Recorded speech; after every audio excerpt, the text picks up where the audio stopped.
will you please join me in giving a very warm welcome to the CEO of Ginkgo Bioworks, Jason Kelly.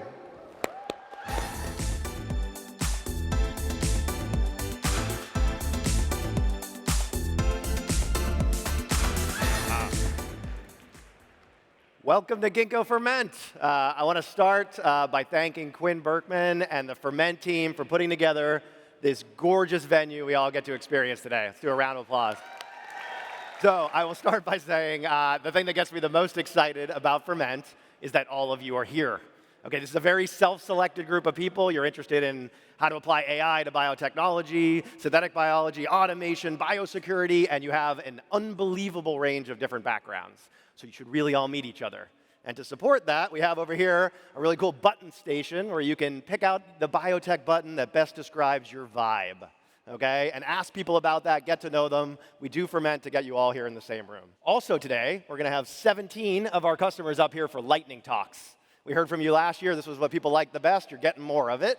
And then tonight at the party, I want to thank Aqua and Ayana and Motif and Burb because we're going to get to eat and drink some of the products of Ginkgo's customers. And I really encourage you to go upstairs and you can visit some GMO plants from Light Bio and Living Carbon. All right, so meet each other today. All right, this is my favorite slide, I'll be honest. One of the earliest hypotheses about Ginkgo was that you could have a common engineering platform for any industry in biotech. And I think we pretty much accomplished it. If you look at our customers in agriculture, 3 of the largest ag biotech companies, many of the large chemistry companies, and many of the large pharma companies, and many of you are in the room today, as well as a lot of startups that want to be these companies in the future. But I have to say, the missing column that we pretty much filled in 2023 was in biopharma. And this is an area we've wanted to get Ginkgo into for a long time. Deals with Pfizer, Boehringer Ingelheim, Merck, and successfully completed our deal with Biogen. We grew the number of programs we did 70%, revenue 40%. Biopharma is becoming a thing on top of Ginkgo's platform. And that's why I was so excited yesterday to announce our expansion of our partnership with Novo Nordisk. And we're lucky to have Marcus Schindler, the CSO of Novo, here with us today. Unless you've been living under a rock, Novo is changing almost the way people think about what medicine can do for people. And I'm so excited to hear what Marcus is going to share, being interviewed by Jen Whiff, our head of Chief Commercial Officer here at Ginkgo. Marcus had a quote in our press release yesterday that I just want to read. We're eager to explore more flexible models for external partnership, and this agreement allows Novo to start more projects with Ginkgo in a faster and more agile manner. Faster and more agile. I'm going to be announcing a new service offering at Ginkgo that I hope you're all excited about, that is going to make it a hell of a lot easier to access our platform agilely today. So get ready for that. Our cell engineering services in pharma, for those of you in the room from that industry, we've done deals now in most of the major modalities. RNA therapeutics, cell therapy, gene therapy, small molecule, biologics, microbiome. And when we look in these areas, what we're trying to solve is a common problem for that modality. And this is also true, by the way, in ag and industrial, too. You all are developing products, but regardless of what disease you're trying to treat with an RNA therapeutic, for example, you'd like RNA to last longer in cells, to be more efficacious. That's a common problem for every RNA therapeutic. Well, to give you a sense of scale, we ended last year with nearly $1 billion in the bank. I don't spend any of that money on clinical trials. I don't spend it on ag field trials. I don't have products.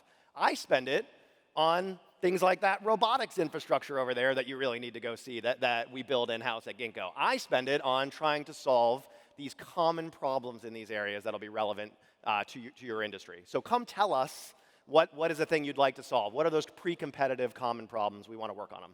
And you're going to be lucky to hear from 3 of our technology leaders today, Emily, Uri, and Shadi, talking about some of those challenges in enzymes, RNA, and cell therapy.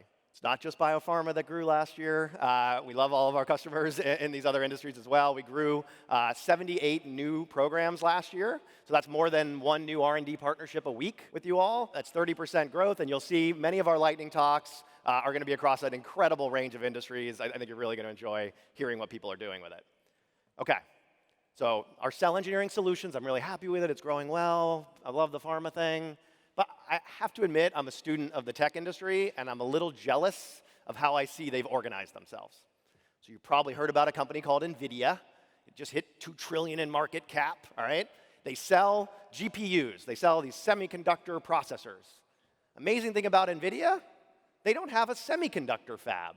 They don't manufacture their own chips. $2 trillion company. They use a company called Taiwan Semiconductor. It's part of the reason the US and China are concerned about Taiwan. Taiwan Semiconductor is not like outsourcing manufacturing of something easy. This is basically the only place NVIDIA can get their chips made because it's so advanced. So there's a total dependency. Look at OpenAI and Salesforce and Netflix. These are built on top of the cloud providers at Google and Microsoft. There's a dependency. How did OpenAI scale to 200 million customers in 6 months? Well, they were using Microsoft's server infrastructure to do that. Well, what does it look like for us in biotech? No dependencies. Everybody's building all their own stack, doing their technology in-house. And I looked at Ginkgo, and I said, well, are we helping this problem? And the answer today is only a little bit, right? If you look, I've got a little Ginkgo lab code up there. That's a Ginkgo scientist on top of Ginkgo's Foundry and code base. That's who gets to use my infrastructure today. Someone like Shadi on that last slide. She orders, actually, almost virtually. She's basically on a computer, ordering services from our infrastructure. And I looked at that and I said, well, why couldn't that be a scientist at your company instead, ordering from our robotics, accessing our data? And so I went and I talked to a bunch of you about this. And I said, hey, if Ginkgo opened up our platform to you, would you care? And 2 things came back to me loud and clear. First, those of you who are working on the application of AI, and I'm going to talk about this, need lots of data, and you're interested in getting access to our robotics. And then secondly, many of you are engaging with traditional CROs in the market, and they're coming up short in some areas, and you'd like to close that gap. All right, so let me talk about AI first. All right, the tech company, this is Jensen Huang, CEO of NVIDIA. You might recognize him with the black leather jacket. I'm thinking about start wearing a black leather jacket. Yeah, no, I'm not. I'm just going to read this quote from Jensen. Where do I think the next amazing revolution is going to come? And this is going to be flat out one of the biggest ones ever. There's no question that digital biology, we would call it synthetic biology, is going to be it. Biology has the opportunity to be engineering, not science. When something becomes engineering, not science, it becomes exponentially improving. It can compound on the benefits of previous years. Yeah! Okay, this is what we have been preaching in synthetic biology for 20 years. It's awesome to be hearing this from the CEO of a major tech company about synthetic biology, about digital biology. Even Endpoints, the sort of pharma magazine, website, had an article about NVIDIA's launch of BioNemo, which is their services for AI in biotech specifically. They don't have labs, but they do have these services. Great, we should bet on NVIDIA. We should welcome them into the club. And I like that they're a big tech company saying AI is going to matter in biotech. That's a signal. You know where there's another signal? At the White House. So this is an executive order that came out last year on AI. It's great. You should read it. I'm going to highlight one part. They basically say, hey, if you're building an AI model and you use 10 to the 26 flops, it's like that amount of computing, you better call the White House. You better let us know, all right? Because we're worried it might be something dangerous. However, they added, or if you're using primarily biological sequence data, in other words, you're training a model on DNA, 10 to the 23rd. So actually a lower limit if you're training a model on DNA. 2 things about that. One, in addition to text and images and video, the only other type of AI model mentioned was DNA-based models, okay? These are a real thing that's coming, all right? Number 2, they're more worried about them than they are the language models. So I would encourage all of you, I was asked to chair a national security commission down in DC. It's been eye-opening for me over the last year to engage more with the government. I encourage those of us in the industry, I see some of us are from our government here today, but if you don't engage, please do engage, both on academia and industry. It will help. And the last people who are betting a lot on AI and bio is Ginkgo Bioworks. We signed a $300 million deal with Google Cloud. We acquired PatchBio and Reverie Labs, 2 leading AI biotech companies, to bring that talent and compute infrastructure in-house. All right, but I know I got a bunch of scientists in the room, and everybody's always a skeptic. Hey, is AI a bunch of hype? And so I want to give you a little bit of background on how AI actually works so you can think about how it applies to bio. So if you'll bear with me, I'm going to just nerd out for 5 minutes about how AI works. All right, so ChatGPT, how did OpenAI make it? Well, they trained a large neural net on billions of human sentences. Let me explain what that sentence means. First, what is a neural net? All right, and this is an old school neural net. Okay, it's not exactly what they did, but it's close. Okay, so a neural net, and apologies to the neuroscientists, is supposed to model a human brain. Okay, it's not a human, not at all. But think of it like those two circles at the tops are like neurons, all right? So you have these circles, they're nodes. They're connected by lines to another circle below. That's like neurons being connected. Fires. So these nodes can fire, and they send a signal down the line to the node below. And on each line is a number, 0.5, 0.25, let's say. Those are called weights. So when you hear about weights, that's what they're talking about. And you send a signal down, and the node below says, oh, 0.5 and 0.25, let me add them, 0.75. And if it has a rule, if you're above the threshold of 0.5, I fire. So he fires, and he sends a signal to the nodes below him. And that's it. You just have these signals propagating through based on this firing. And the magic of OpenAI is they built a model like this with 175 billion lines, weights. So just unimaginably big, all right? So that's the neural net. Now they train it. They trained it on these human sentences. They took, this is in number of tokens, which you can think of like fragments of a word. So 3 billion words from Wikipedia, 60 billion from books, and 410 billion from something called Common Crawl. This is a scrape of the internet. So you saw New York Times is suing OpenAI? That's why, okay? Common Crawl. So they took all these sentences, and let's say I have a sentence with 10 words in it. I leave out the 4th word, and I give the other 9 to the neural net. And it fires, and then down it goes, and out the bottom, it tries to predict that missing 4th word. I know what it was. I had the original sentence. If it's right, I say, good job, neural net, and I leave it alone. If it's wrong, I update the weights. And then I leave out the 3rd word, and the 6th word, and the 9th word. And I do this billions of times across billions of human sentences, and I swear to God, that group of circles and lines learns English grammar. It learns to write poems. It learns English. And if I give it Chinese sentences, it learns Chinese. All right? It was not designed to know English. I just showed it enough stuff. Does that make sense? And they weren't done after they did that. That wasn't ChatGPT. There was a second step. They did something called reinforcement learning with human feedback, RLHF. Sounds very serious. Basically, it works like this. Hey, ChatGPT, write me a poem. Comes out with 5 options, and I, as a human, say, that one's good, that one's terrible, that one's in the middle. And I rank the answer. It's expensive to do that. I have to pay people to, but that type of learning made this neural net more conversational and made ChatGPT. So those are the two things together. Unsupervised learning plus this more expensive reinforcement learning led to the biggest computer science breakthrough in the last 20 years on top of that neural net. So what does this mean for biology? Do we have any sentences that are written in letters and read end to end in biology? Yes, we do. We have genes. Okay, a gene is read end to end. The letters are all A, T, C's, and G's, but you could leave out parts of that sentence and ask the neural net to predict what's missing. And this is exactly what was done with things like AlphaFold and ESM and so on. And so where are our sentences? They come from nature. Who has the most of them? I actually think Ginkgo might have the most of them. We have been collecting. We just announced the acquisition of AgBiome today, which may add another 500 million to this stack. We have to deduplicate. But we acquired Warp Drive Bio, Radiant, Lodo, Zymergen. We have been piling up metagenomic and microbial gene collections. The purple bars are what's in Uniprot. Okay, about 250 million genes, about more than 2.5 billion in our database.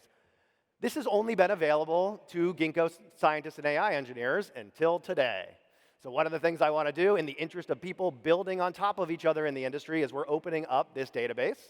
And Ankit Gupta, who came in through our acquisition of Reverie, said, I can't emphasize enough, we have an outrageous amount of compute power. We should advertise that more forwardly. So for those of you that are AI folks in the crowd, we have hundreds up to thousands of reserved GPUs and TPUs that we can put on top of this data, plus your data to train models. Okay? And so I want to make this available to you today. Second, that second step OpenAI did, where they did reinforcement learning. What does that look like in biology? Remember, what's a good poem?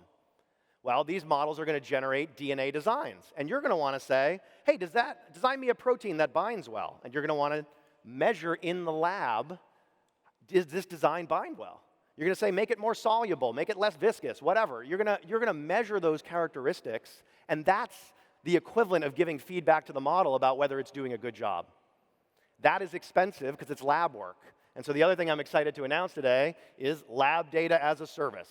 And this means accessing Ginkgo where you own the data that's generated, where there's no royalties from Ginkgo, where you just pay. And again, go check out those robotics. We build them in-house. Go visit us tomorrow. We generate these huge data sets for you to have that reinforcement learning on your model. And we're talking to a bunch of you in the room already about developability, immunogenicity, target ID, generating these huge data sets for you. And I think they're just as applicable outside of pharma, too. Okay, we have an awesome panel to talk AI. Karen and Molly and Aya and Debbie and Anna Marie are going to be up here right after me. It's going to be amazing. And they're going to tell you what's happening practically in the market. I love this. This is a Wall Street Journal article that basically says that Common Crawl, like all the data on the internet, was not enough for the next generation of neural nets that OpenAI is building. And so if that's not enough for them, let me tell you, we are short on it for bio. So you're going to hear from Renee and John. So Renee is the head of ARPA-H. John is the CSO of CRISPR, and they're going to talk about, are these data sets the right thing? And Michael Spector is going to be moderating that. Okay, I'm just going to draw your attention one more time to that model thing. You could roughly interpret this like the government saying that the DNA-based models are 1,000 times more dangerous than the language models, that they're setting 1,000 times lower limits. And I think it's worth us recognizing that biology is powerful, right? COVID-19 was a national security threat. Infectious disease is a national security threat. So I'm excited you're going to get to hear from Matt McKnight, who heads up our biosecurity business, about the global sort of bioradar network we've been building. And we just announced a partnership with the Gates Foundation for measles tracking yesterday. Okay, and you're going to hear from a great group of leaders, Nikki and Wilmot and Cindy and Allison, about what it's like at the front lines deploying this biosecurity technology today. All right, so that's it on AI. The other thing I was hearing from all of you was when you're engaging with traditional CROs right now, as part of, say, preclinical research, you're not getting access to the latest technology. It's hard to integrate in other people's technology. It doesn't get cheaper over time, and the data you get back doesn't play well with your data science team. And so that's another reason we've decided to open up lab data as a service. Is I looked at this and I said, all right, well, what does it look like to be a Ginkgo scientist ordering from our infrastructure? Well, you get transparent pricing and turnaround time. You know what it costs when we run the robotics. You know how long our processes take. You get data back in a beautiful format. You get access to our technology network. You get all these things already. And so the question is, could I open that up to all of you? And we're going to be, and by the way, like, be patient with us. This is the first step on a long journey, but we are opening up our first lab data as a service where you can order it just off the menu. So antibody developability, expression, target binding, thermostability. We do a ton of enzyme performance assays, stability, salt tolerance, activity, and so on. You'll be able to order these things. You'll know what you're paying for. You'll know how long it takes. Again, you own the IP. There's no royalties. This is just lab data as a service. And boy, I hope I can make it cheaper for you next year. All right, and the reason I believe this is you can look at Ginkgo, and this is our last earnings call. We increased the number of programs on our platform 36% last year. Alongside that, our cell engineering G&A fell 6%, and our R&D fell 18%. So we're getting cheaper on a unit basis as we scale, right? And we have a thing we call campaigns internally. It's basically generating large end-to-end data assets. That fell by 50%. And so later today, you're going to hear from one of our tech leaders, Will Serber, about what we've been doing. And again, I encourage you to go check out the automation that we are building and Will's team is building in Emeryville. That automation plus operations. We have an operations team that's driving operational efficiency, as well as bioprocess improvements, dropped our costs 50% last year. Well, if we can keep that scaling up, that means that I should be able to drop costs for these services over time to you as well. I want to spend a minute on the technology network. At lunch, if you go upstairs, you can meet a bunch of these companies. Many of them are in the room. We added 30, this just got announced 2 months ago, 30 inaugural members of our tech network. There's sort of 2 ways to engage with Ginkgo as a tech network partner. You could be adjacent to us. So Ginkgo does a cell engineering project, and then you need, I don't know, fermentation optimization from culture, or downstream manufacturing from resilience, or something like that. Or you could build directly on those lab data as a service offerings I just mentioned above. You could be an AI company where instead of trying to do the lab work yourself, you push it through to Ginkgo. And I'm super excited that we have our first instance of that. I want to invite Steph, the CEO of Cradle, as our first tech network partner building on top of the platform. Come on the stage, Steph.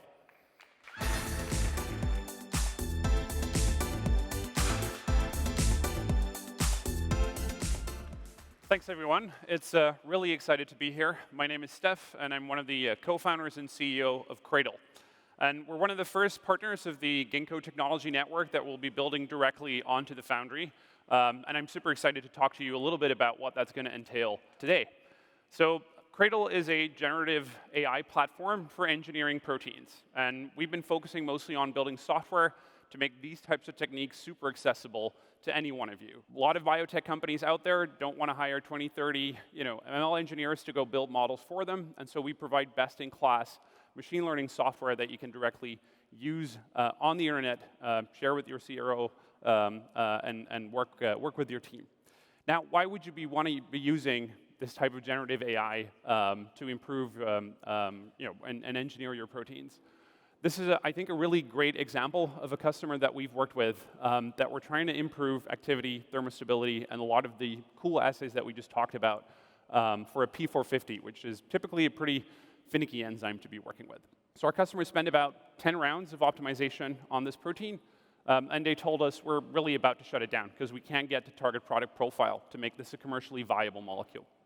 And so we came in with the Cradle platform, gave the software to their science teams, and within 3 rounds, they were able to optimize this protein to target product profile, significantly increasing the speed by which they were able to get to market. And obviously, what I'd love to happen for every one of you here is that you can get a lot more products into the market a lot faster.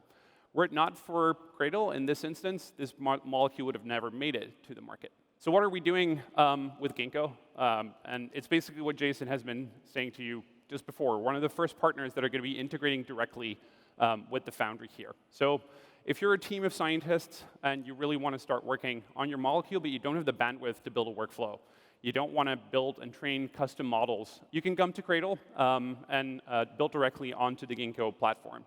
Now, why do we like Ginkgo? There's a couple of reasons. First of all, they have a really high throughput, high quality assay setup here that's really tried and proven. So that's awesome. Turnaround time is actually quite short. I think for a lot of our customers, when they build in-house workflows, 10 to 12 weeks is a lot more common.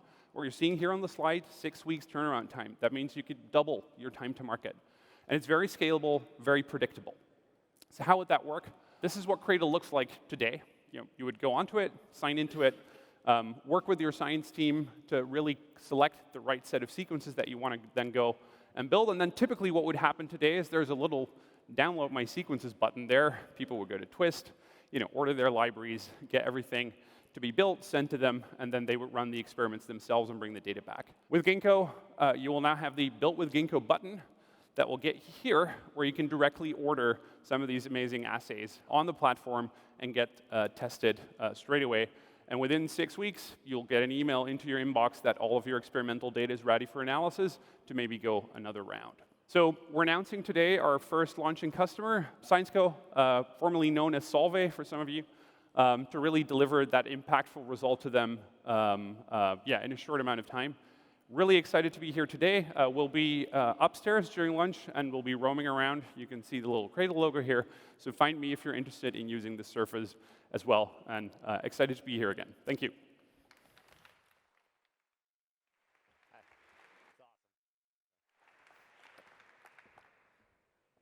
Okay, I have to admit that 20 years ago, PhD Jason Kelly, miserably pipetting at the bench, is very jealous of genetic engineering from your browser. Okay, this is why we're doing this. I'm really excited to see it. Okay, so again, those are the two things we're trying to enable for you. We wanted to give you data, and we want to close this gap with what you're seeing from your CROs in terms of lab data as a service. And just to flag it, Cell Engineering Solutions isn't going anywhere. Okay, and I mentioned like Shadi, that's our lab scientist, the Ginkgo scientist with the logo. She still has access to every service at Ginkgo, all of the data, all of the intellectual property. So for a lot of these big projects we're doing with many of you, you really need to access the whole suite of services at Ginkgo. That's still going to happen. I think most of our conversations will stay the same.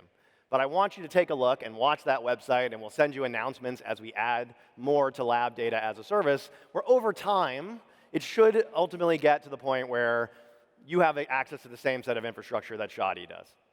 All right, and that's the history of things like Amazon Web Services, right? It started with Amazon.com engineers using it, and they had access to doing tons of stuff. And the first thing AWS launched was just a way to store files on the internet. And then they kept adding, and they kept adding. And today, it doesn't matter where you work, you have basically access to the same set of tools that the people at Amazon do if you use AWS. That's where we want to get with this service eventually. And if that tickles you, you should come to one of our developer workshops. We're going to have scientist-to-scientist meetings. There's a link in that QR code. Sign up, and you can learn more about our lab data as a service. Come to our open house tomorrow from 8 to 12 and go see what you can have at your fingertips at Ginkgo. I'm going to end on this. Ginkgo launches a magazine every year alongside of Ginkgo Ferment called Grow Magazine. Our edition this year was on scale. And there's a great article from Claire Evans, I encourage you to read it, called Against Scale. And she said, in synthetic biology, the way forward may not be a matter of producing at scale, but rather inquiring at scale, changing the volume at which we converse with the living world. Right? What I'm hoping happens with these AI tools and with this scale of data that you can get back is it's almost like a translator from you into the language of biology. Right? Like that's what ChatGPT can translate for me into other human languages.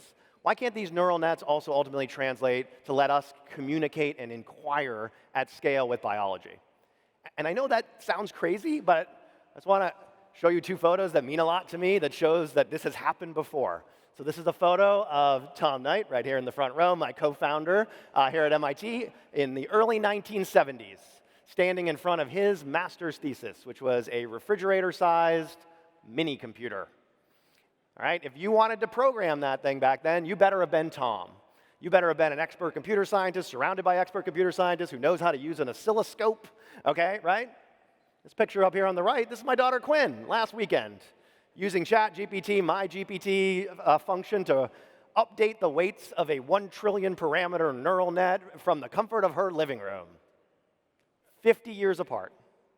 What's it look like if we make these investments in the next 50 years of bioengineering?